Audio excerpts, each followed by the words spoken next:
So hello everyone, तो कैसे हैं आप सब। Today we will be starting a totally new subject that is local self government.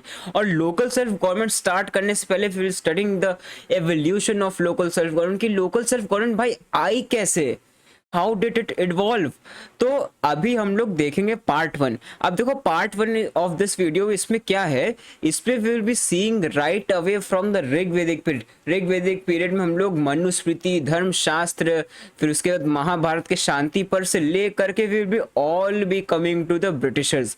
तो पार्ट 1 में हम लोग इतना इवोल्यूशन देखेंगे, and in the part 2 of this video will be seeing the different committees, L M Singhvi committee, Ashok Mehta committee, GVK Rao committee, जितनी भी PN थंगुन committee, जितनी भी कमिटीज हैं, we will be seeing in the part 2 of that video. So before starting the video, if you haven't subscribed our YouTube channel, then do subscribe it and press the bell icon. And if you haven't joined the Telegram and the WhatsApp group, all the links are in the description box. Join them for the latest judicial updates. So let us now start our topic, that is the evolution of local self-government. तो अब जब भी बात आती है evolution of local self government है, किसी भी चीज की एवोल्यूशन आती है, तो we have to think right away from the beginning कि शुरुआत में ये सब कैसा था। अब राइट अवे फ्रॉम बिगनिंग, अब इसमें क्या होगा, अब यार इसमें हम लोग बात करेंगे मनुस्मृति, धर्मशास्त्र की। ये सब कब थे? ऋग्वेदिक पीरियड में थे। तो अब मनुस्मृति और धर्मशास्त्र में लोकल सेल्फ गवर्नमेंट की बातें की गई हैं। देखो हम सब लॉ के स्टूडेंट हैं, हम लोग को जितनी बातें कोट करें, हम लोग को लॉ के एविडेंस के साथ हर चीज को प्रूफ करके कोट करना है। बिना किसी एविडेंस के हम लोग को ऐसे नहीं प्रूफ कर देना है कि इसमें हाँ था, यहाँ पे था, वहां पे था। हर चीज का प्रॉपर एक एविडेंस है। अब एविडेंस क्या है कि जो लोकल सेल्फ गवर्नमेंट है, ठीक है, लोकल सेल्फ गवर्नमेंट को हम लोग और किस नाम से जानते हैं? पंचायत के नाम से जानते हैं। अब कभी ये सोचा है कि जो पंच वर्ड है ये कहां से आया है? नहीं सोचा ना। तो दिस पंच वर्ड, पहले मैं इसकी मीनिंग बताता हूं कि this panch word means institution of 5 people.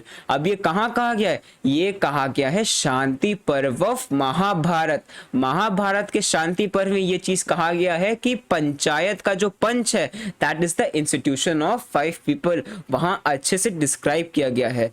ठीक, अब महाभारत के बाद let's come to the Rigvedic period. Rigvedic period की बात हो रही है, तो ऋग्वेदिक पीरियड में वी हैव सीन हिस्ट्री, अगर आप लोगों ने पढ़ा होगा तो उसमें we all have seen Rigvedic period में क्या थी? सभा एंड समिति थी। सभा एंड समिति क्या होती थी? एक लोकल गवर्नमेंट बॉडीज तो होती थी जो कि पूरा एडमिनिस्ट्रेशन लोग का पूरा एडमिनिस्ट्रेशन देखती थी, एक पूरे विलेज का, एक मतलब जितने भी उसका एरिया था। तो Sabha and Samiti are the most powerful evidence of local self government of in that time. अब इसके बाद आते हैं हमारे कौटिल्य। अब कौटिल्य क्या था? कौटिल्य ने एक बुक लिखी थी, दैट इज अर्थशास्त्र।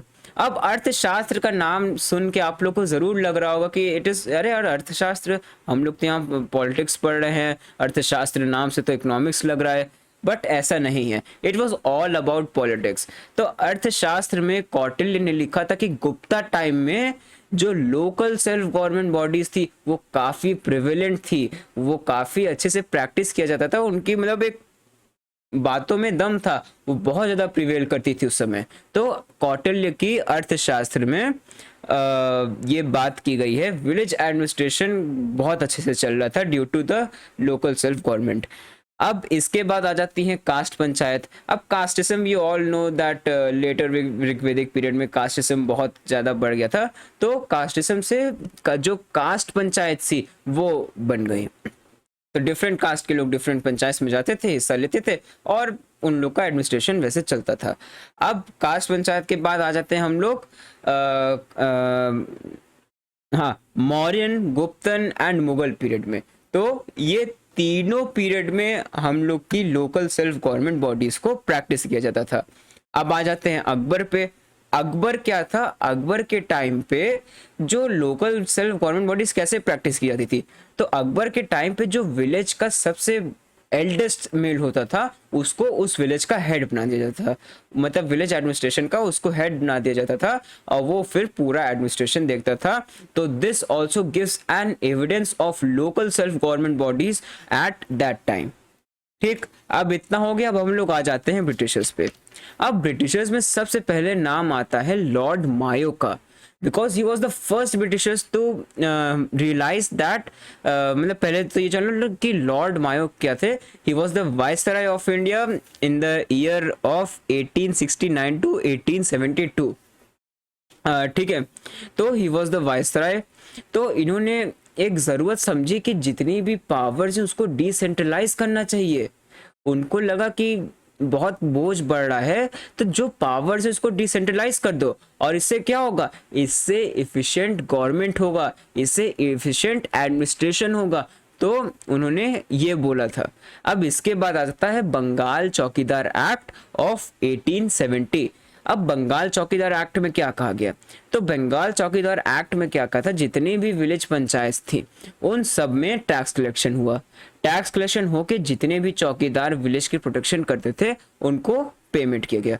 तो इससे भी हमें पता चलता है कि लोकल सेल्फ गवर्नमेंट बॉडीज ऐसे इवॉल्व धीरे धीरे हो रही थी। अब आता है रिपन रेजोल्यूशन। रिपन रेजोल्यूशन कब आया था, 1682 में था। इसमें क्या हुआ था कि जो लॉर्ड रिपन थे उन्होंने एग्जिस्टिंग जितनी भी अथॉरिटीज थी वो सबको अबेंडन कर दिया था, और जो लोकल थे उनको उन्होंने उन्होंने ऑफिशियली नॉमिनेट किया था to look after the administration. तो अब उन्होंने क्या काम कि जितनी भी लोकल बॉडीज थी उसको बहुत ही छोटे छोटे हिस्सों में बांट दिया। इससे क्या काम हुआ, इससे जो वर्किंग थी, इससे जो एडमिनिस्ट्रेशन था वो काफ़ी एफिशिएंट हो गया था।